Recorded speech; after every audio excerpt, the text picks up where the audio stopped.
And I purchased the book because I'm a bibliophile. And at the time, the book was like $45, which 8 years ago was pretty hefty for a book. And I was like, oh, that's all money. So I bought the book, met Chula. Chula signed the book. On the ferry ride back into the city in Sydney, Beck and I were talking about it. And I said to Beck, I'm going to get my money's worth out of this book I just paid $45 for. I'm going to make this quilt. And of course, in my head, the 100 Days Project was floating around. There were 100 blocks in it. I said to Beck, I think I'm going to start a project, a sew-along, where we sew one block out of this book for 100 days. And on that ferry in Sydney, the 100 Days, 100 Blocks was born. You're listening to Fussy Cutters Club podcast, a show that gives you permission to cut into the good fabric so you can make quilts you love. And now your host, who believes it's not a crime to love using novelty fabrics, Ange Wilson. Welcome to a special episode of Fussy Cutters Club. Today, it's just you and me, listener. A lovely little intimate conversation between the two of us as we talk about something that's really close to my heart, which is 100 Days, 100 Blocks. I don't know whether you know much about it, but a few years back, I think around 7 or 8 now, I started a little event that I thought tops we'd have maybe 50 people join. And in that first year, we had over 500. And the next year, we had over 80,000 photos on the hashtag, and it just grew from there. And it has been the highlight of my sewing career, and every year it's something that I look forward to with joy and abandon. And this year is no different. The only difference this year is that we're trying something out to see how well it works, and we're running 3 of them in 1 year, which is a little bit of madness, if I'm completely frank with you, because that means I, in theory, have to sew 300 blocks in a year, and that's a massive undertaking. As much as I love patchwork, that's still a big job. But the good thing is I get to see everybody else's versions of those 300 blocks, which keeps me going, keeps me inspired, has taught me so much about patchwork and why I love the quilting community so much. So I don't know whether you're familiar with it, but a few years back, there was this little thing going around on the internet called the 100 Day Project. And it was basically, the premise was fairly simple. You would pick something that you wanted to improve or you wanted to do more of in your life, make more time for, and you would dedicate 100 days to doing that one thing for 100 days. So it might be something like spend time in the garden or practice your drawing, or for me, it was patchwork. So I went to the Sydney Quilt and Craft Show, which is, in my opinion, our number one quilting and crafting show. The quality of the quilts there are amazing. I mean, they're amazing at all the state shows, but that was the one that you wanted to be seen at and you wanted to win a prize at and all of those things if you were competitive. But it was also a really great day out from Canberra. We drove in, we'd get to look at quilts, we'd hang out with quilt friends, and then we'd come home and daydream about everything we'd seen and been inspired by. But this one year I went to the Quilt and Craft Show primarily because Chula Pink was going to be appearing there. And so I made the trek in. I met up with a girlfriend, Beck, at Skyberries on Instagram, and I hung out with Ray Lee from Sunflower and Stitchery. She came with me, but we went to this quilt show and saw Chula Pink talk about, at that stage, it was her Elizabeth line. Or was it her Elizabeth line? Actually, I don't think it was. I think it was something else, but her Elizabeth quilts were there. Anyway, we saw her speak. She was amazing. Her quilts were beautiful. She shared about her journey and where she was going and what she was doing and her love of EPP and how she had made this quilt and written a book called City Sampler, and it was based on Dear Jane, or inspired by Dear Jane, because she was like, I'm going to make a Dear Jane quilt, which I'm sure my little buddy, you and I have both had the same thought at some point in our career. I'm going to make the Dear Jane quilt. But she was very much like me, and when she saw what was involved in making it, she went, and instead designed her own 100-block city sampler. And so she had that quilt there. Angela Walters had quilted her version of it. They had done an homage to the Dear Jane quilt and quilted the triangle border in place, so she didn't have to piece it. It was just really beautiful. Anyway, after the trunk show, talk, lecture series, whatever you want to call it, there was an opportunity to meet her. But to meet her, you had to buy something off the Chula Pink merchandise stand, which, understandable. They have to pay the expense of getting people out there. But by the time we decided to meet her, the only things left on the stand was stuff that I would never have used and a copy of City Sampler. And I purchased the book because I'm a bibliophile. And at the time, the book was like $45, which 8 years ago was pretty hefty for a book. And I was like, oh, that's all money. So I bought the book, met Chula. Chula signed the book.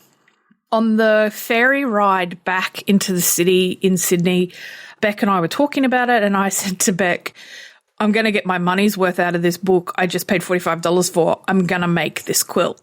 And of course, in my head, the 100 Days Project was floating around. There were 100 blocks in it. I said to Beck, I think I'm going to start a project, a sew-along, where we sew one block out of this book for 100 days. And on that ferry in Sydney, the 100 Days, 100 Blocks was born. I went home. I wasn't in business at that stage, so to me, patchwork and sewing was still just a hobby. I set it up. I put it out on social media. I didn't think much of it, but heaps of people got excited about it, and so it got this life of its own. And before I knew it, we were hosting this 500-strong sew-along event. People were posting blocks. They were connecting with each other. They were learning things. I was getting to see all these different versions of the blocks, which were amazing. And it really just gave me a boost at a time when I was kind of flagging around my patchwork. And so we made the quilt. The next year I was like, you know what? Let's do it again. That was so much fun. Let's do it again. And so 100 Days, 100 Blocks has been around for, like I said, 7 or 8 years now. Every year I've tried to do something a little bit different. I've sewn along with people, all of those things. We've tried to foster this community. It's been hit and miss at times. In amongst all of that, I've had some major personal issues crop up that have impacted on it. We've had treatments, we've had, babies born, looking after the kid, anxiety, we've had COVID, we've had moving, we've had everything. And so the event has had to adapt and move with that. My premise has always been that the event will be free so that you can participate for free. However, after the third year of City Sampler, I was kind of like, you know what? We need to sew something different. There wasn't that many patchwork samplers on the market where they were aimed at beginners. You had like The Farmer's Wife, which I've done 2 of. You had Dear Jane. You had like the Splendid Sampler, which was a mix of applique and foundation paper piecing, but there was nothing really for the beginner patchworker.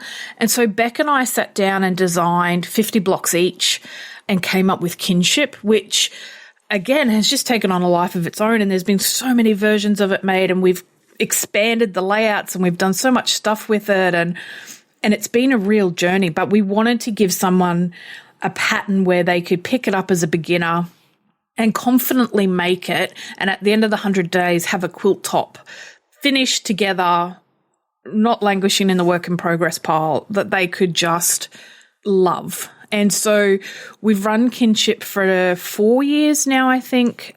And then, we've done maple and eucalyptus in there, and then we've got Make the Cut, which is the one that's coming up on May. And Make the Cut has its own funny little story to it. Make the Cut was actually my second book with CNT, or it was supposed to be after Fussy Cutters Club. I wanted to do a sampler where It formed like a pixel quilt. So if you opt to make one of the layout versions and you put your fabric in a certain spot and you put the blocks together in order, the scissors will appear from the fabric, the blocks. And so that was my nod to fussy cutters, right? You got a little bit of scissors in there. And I thought, oh, the blocks will be great. We'll do it in a traditional sampler size where the blocks are 6 inches by 6 inches. And again, it's that thing where people could have fun fussy cutting. They could learn the basic skills for patchwork. They could finish a quilt. It would be amazing. But book publishing is a very different kettle of fish. And after my experience with the first one, when I wrote Fussy Cutters Club, I wasn't convinced that publishing through a traditional publisher would be the way to go for this one. And so we self-published it, and that brought with it its own sets of challenges. We'd done it with Kinship, and so we thought it would be easy enough to do with Make the Cut. I was going through a really bad mental health period at the time that Make the Cut came out, and so it never really got the launch or the sharing the love that it really needed. And so Make the Cut has always kind of had this thing in my psyche where I'm like, that quilt doesn't get the love that it deserves. So I'm really excited to have it available for the 1st of May.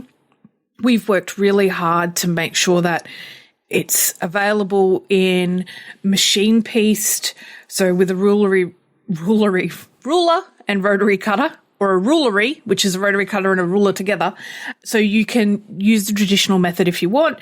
It is available in a foundation paper pieced version. So if you would rather FPP it, that's there and you're able to do that. Or if you have the Marty Michelle templates, which are my favorites, the machine pieced version comes with those conversion charts for using the templates. So we've tried to give you as many options as possible. And then it's available as a digital download, or the machine version is available as a hard copy. You cannot get the foundation paper pieced version as a hard copy because it's 100 and something pages of templates. And so obviously it would be crazy to print and then purchase. But so they're available. And then what we've done is over the years, the thing that I loved most about 100 Days was the community that would spring up around it. And it used to be on Instagram that you could get a chronological feed, you could follow a hashtag and see everything on the hashtag, that accounts weren't being shadow banned, that, you know, like I hate sounding like one of those people in my day, but Instagram used to be really great as a community platform. And we found that in those first 4 or 5 years, people were able to connect in a way that really united them around their joint causes. So they could share their blocks, use the block hashtag, easily go and find the blocks. They could strike up a conversation. It would be really great. We tried it in Facebook, in a Facebook group, and I personally don't like Facebook. And so I really struggled to keep the Facebook event alive and in that space. Facebook is not intuitive when it comes to sharing photos to albums. We were spending a lot of time doing IT support and people were getting increasingly frustrated. I was getting increasingly frustrated and no one wants to work like that. So Facebook really wasn't the answer.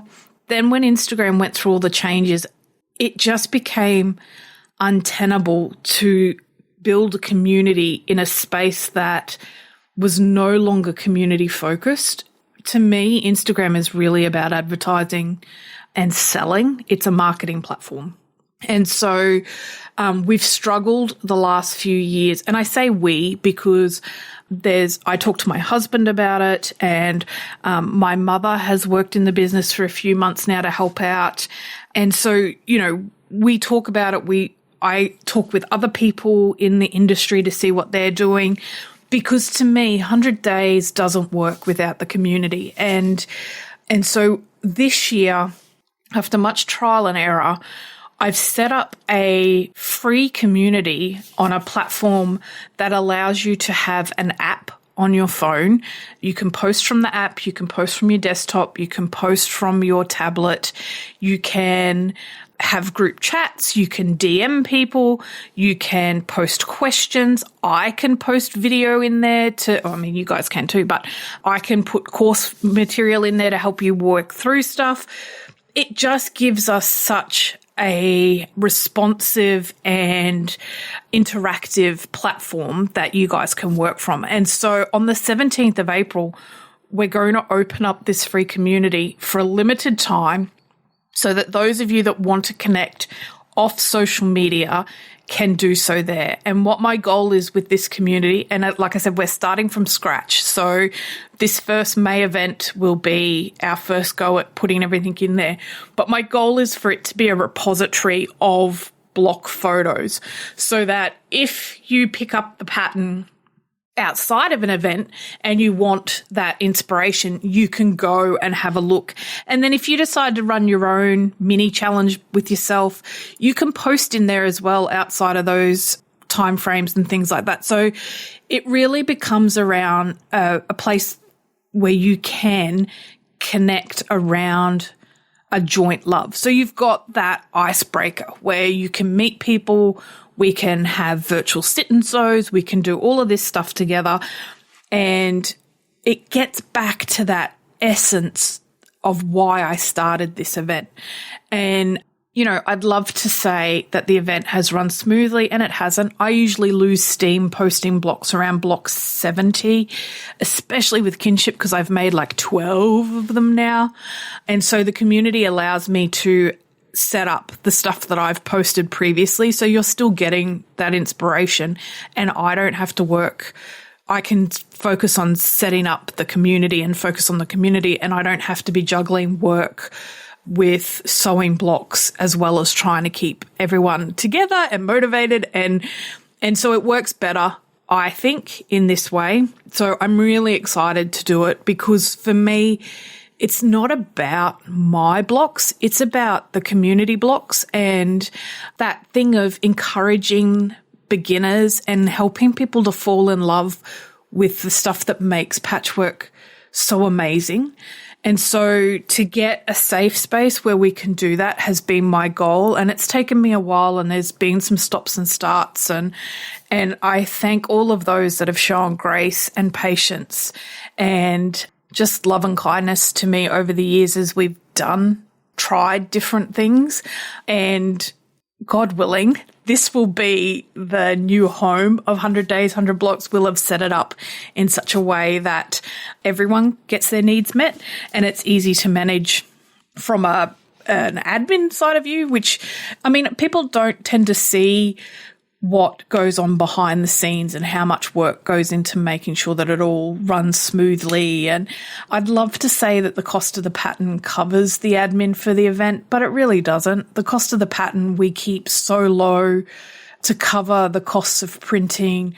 We absorbed a lot of the cost when COVID happened and material prices went up and printing became and then shipping was So, you know, we try and do our best to make it affordable for everybody and to try and give them a place where they can come and connect and be with their fellow people. And so really for me, that's the thing with 100 Days. And I'm really, I know this will sound really naff, but I am really excited about people just falling in love with patchwork. It's not a medium that I ever thought that I would do or I would work in. It's not something that I went, oh, you know what, I'm going to cut fabric up just to sew it back together. But I love it. And I love it in the way that I dream about it.